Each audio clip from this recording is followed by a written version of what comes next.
All right, now some more types of connectivity. General connectivity is a walk. A walk is an alternating sequence of vertices and edges, beginning and ending with vertices. That's all. On a graph, you start with a vertex, take a edge, and then when you take an edge, you will end up into the next vertex, and then from that vertex, take one more edge, and you will end up in another vertex. Like that, that sequence is called a walk. In walk, edges should not reappear. So you cannot traverse through an edge more than once. However, you may come to a vertex more than once. All right. No road should be taken more than once, but a circle could be visited more than once. That is what is a walk. Okay.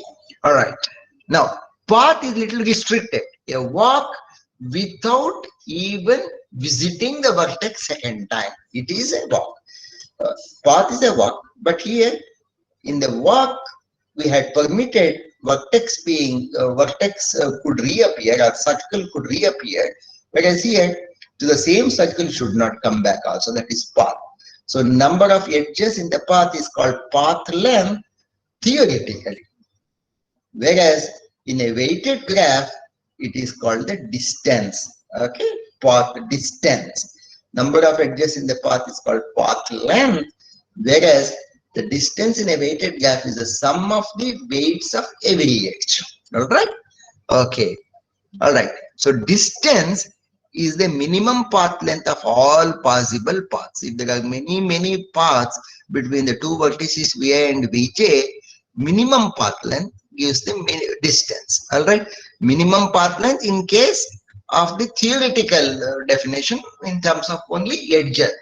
If the edges are weighted, then that weight is different from the minimum path length. Okay.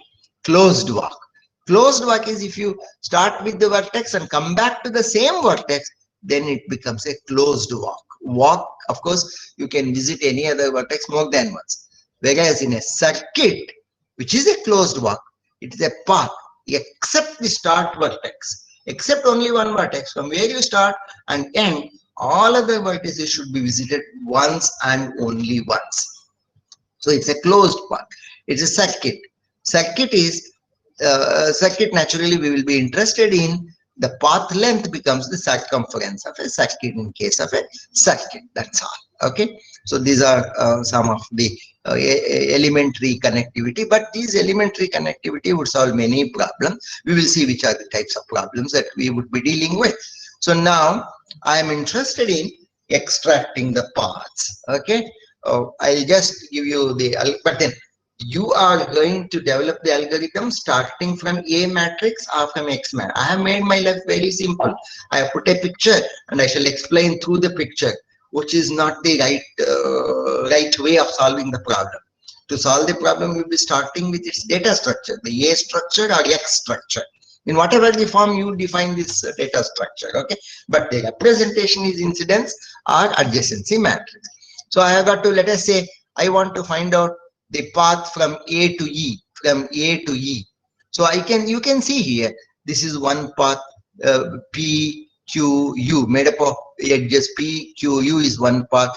There is another path, R and U. There is another path, S, T, U. All right, there are many paths. So let us see how to extract that from A. So starting from A, you should do this starting from data structure, not from the diagram. Starting from A, I may go to take the edge P and then go to vertex B and then take the edge Q, go to vertex D, take the edge T and go to vertex C and then retract. Okay, retract to find out another path. All right. Okay, so when you come to D, is there any other way? You check it and find out all the paths. So this is backtracking algorithm, depth first search. Okay, similarly, breadth first search can also be possible. This is the path A, P, B, Q, D, U, E, alternating sequence of vertices and edges from starting from A going up to E, and because it's a path, no vertex appears more than once, surely no edge appears more than once, and you should bring out all the paths from A to E. All right. So this is this diagram shows backtracking or the depth first search, and we will do it by breadth first search also. Starting from A, you can see that you can go to B or you can go to C. All right. And now starting from B, starting from A, you can also go to D. See, these are all the branches possible. Okay, breadth first. Now, if I start from B, I can go back to A. Look here, I can go to A or I can go to D. So, of course, A to A, I am interested in going from A to E, and you should not come back from A to A, number one. Number two, the same vertex should not appear more than once. Therefore, this terminates. Okay, it is bound, branch, and then bound. And you continue this, you will get all the paths. You continue this, you will surely get all the paths. Okay, so here is one path, or U, because you got already E, A, D, U, E is already obtained. Now, so you have got a path length here is 2 here. Okay, you have obtained that. Right. Now let us represent the path. Which path am I representing? This path. I am representing this path in the form of the matrix, in the form of a vector structure. Path A to E, edges are P, Q, R, S, T, U. Edges are P, Q, R, S, T, U. So P is present, Q is present, U is present. So this becomes a path, one path vector. Similarly here, R and U will be present, and I don't know whether I have got it.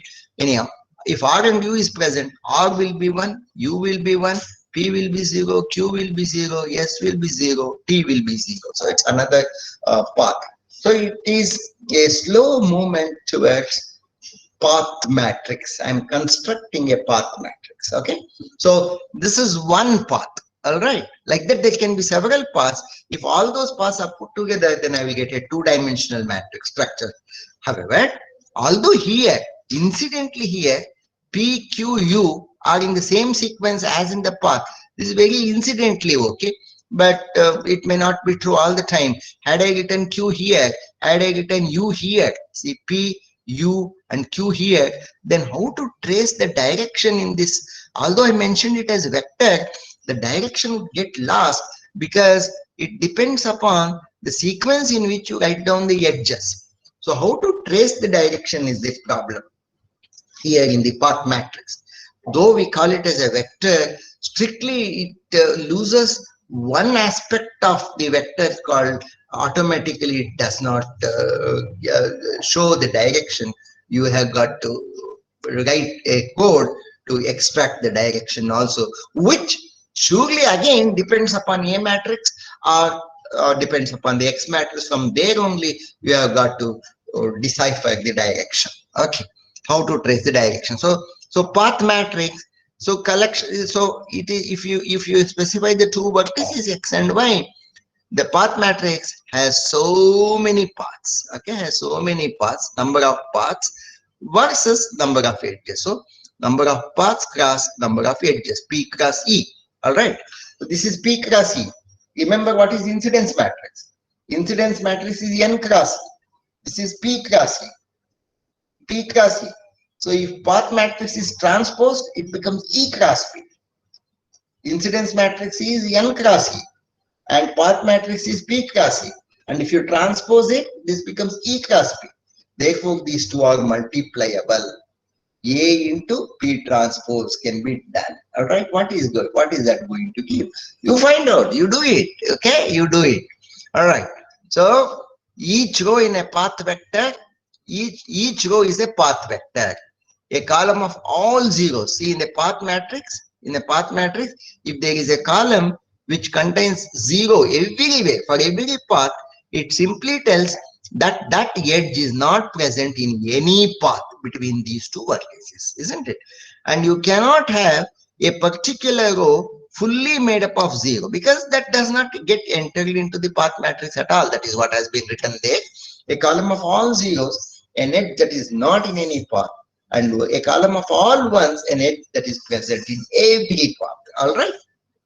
Well, now You have seen that in the previous example, you have seen that there is a path of 2 edges, there is a path of 3 edges, and in a graph there can be a path of 4 edges, etc., etc. All right. Okay. Now, I shall come to that point.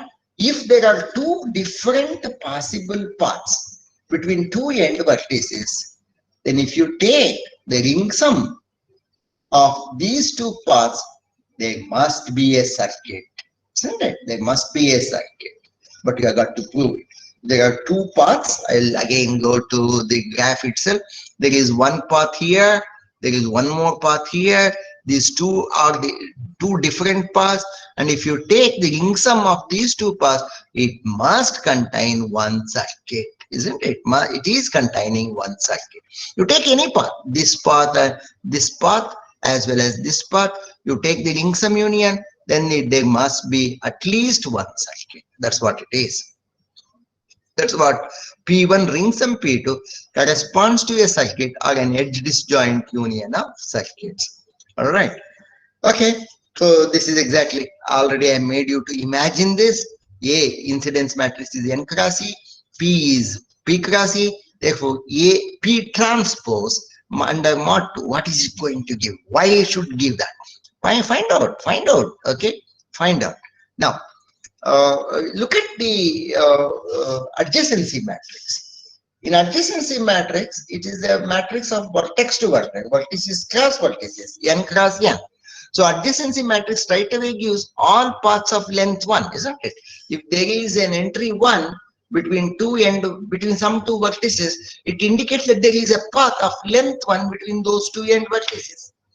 Now, if you square this square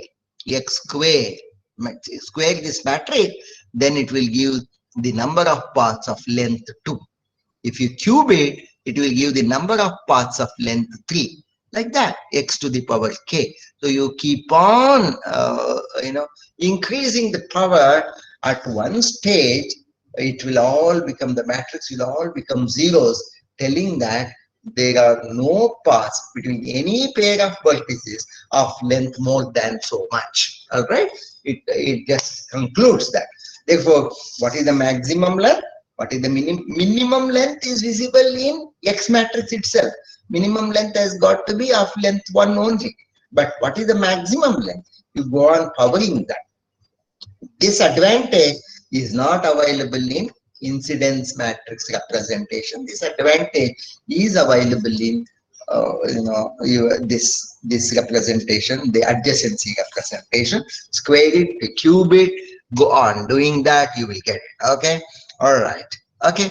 So now surely you can expect. Which one?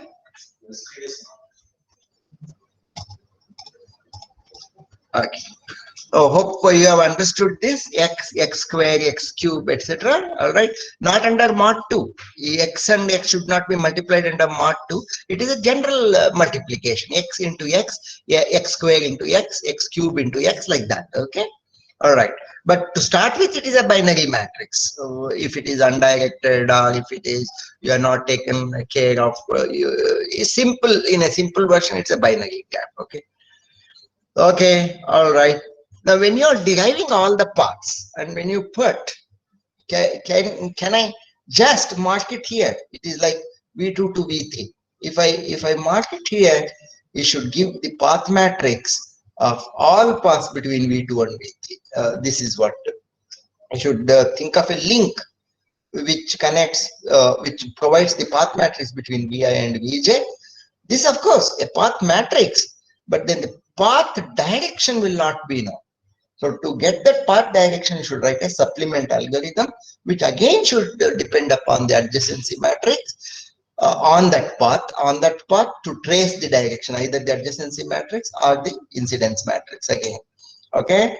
All right. So path, how to trace the direction. This should be the final data structure of all the paths. Okay. This starting from incidence. If I have an incidence matrix and click anywhere, you should link to all paths. Okay, between those two vertices. Click anywhere. That's an intersection between some Vi and Vj, and you should give all paths. But then how to read the direction is the next question, which you have got to do it. All right. So if the edges are weighted, then is another interesting problem. In fact, in my assignment, I have also given the question where vertices could also be weighted, having seen you people standing in the circle for a longer time than spending the time on the edges, on the roads. I was inspired to think, can there be practically such problem? Yes, all railway station problems, all bus stand problems are like this. Bus keeps on moving on the road and it halts in the bus stand. And definitely a passenger bus halts in a bus stand for a longer time than an express bus. A non-stop bus does not halt in every vertex. Therefore, the halt time in vertex is also important. Travel time along the edges is also important. So the weighted gaps can be of different interesting problems. Okay. All right. Okay, then if the graph is digraph, more complicated because you may not have a path. Undirected version there may be a path, but in the directed version there may not be a path at all. They another we have discussed all this, like we have presented this depth first search and breadth first search, and in your algorithm classes you have studied some particular algorithms like Dijkstra's algorithm, like greedy algorithm, like dynamic Bellman's dynamic programming principle based algorithm to find out the minimum distance. These are all very specific approximating algorithms. You know that you might have understood that. All right. Whereas the problem is generally an exhaustive search. All right. And backtracking and branch and bound are methodical ways of solving an exhaustive search problem. Can I solve it as a very, very simple exhaustive search problem in a non-deterministic polynomial way? I shall just explain it. See, I want a path, let us say I want a path from V1 to V8 in a graph of V1, V2, V3, V4, V6, V7, V8. I want a path from V1 to V8. So what I do is I separate V1 from the main part of the graph and I separate V8 from the main part of the graph. I tell that this is the source point. I tell that this is the destination point, and here is the remaining part of the graph. Of course, V1 is connected to this part of the graph, V8 is connected to this part of the graph, but this is the remaining graph. So I am able to redraw the picture in such a way that I make some separation. V1 as one block, V8 as another block, and this part of the graph contains all remaining vertices. Now, what are the different possible paths from V1 to V8? One, V1 can directly have an edge to V8. That is possible. If there is one, that is possible. Then, under such circumstance, the path does not make use of traveling through either V2 or V3 or V4 or V5 or V6 or V7. Therefore, the first attempt should be to find out if there is a path which does not make use of any vertex in this subgraph. Okay, that's a direct path. So V1 to V8 directly without going through any vertices. If it is there, good, you record it. Next, if it is there or not there, we are interested in finding out all the paths. Then through one vertex. So I will go through one of the vertex in this subset, one of the vertex. All right. Then how many possibilities? I may go to V2 and then V2 to V8. Or I may go to V3 and V3 to V8. I may go to V4 and from V4 to V8. I may go theoretically, but practically is there one like that, which has got to be confirmed by the adjacency matrix or by the incidence matrix. Okay. I may propose going from V1 to V6 and then from V6 up to V8. I may propose so. So the non-deterministic formulation has got two stages. Number one, make a proposal, make a theoretical proposal. And stage number two, validate whether that proposal holds good or not. If it doesn't hold good, reject it. If it holds good, it record it, make it a subset.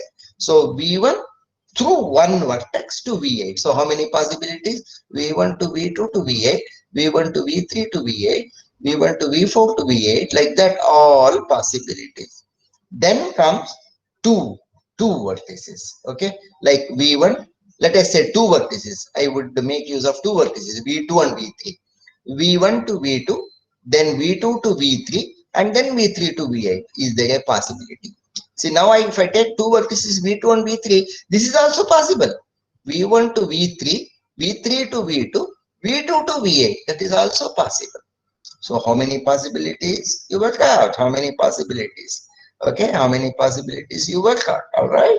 So that's a non-deterministic polynomial. So okay, now you can see one vertex out of six vertices. Okay, 6C1. Here two vertices at a time. Don't blindly conclude it as 6C2, because for every two there is 2 factorial ways, because V2 V3 can be possible, V3 V2 can also be possible. So 6C2 into 2 factorial. All right.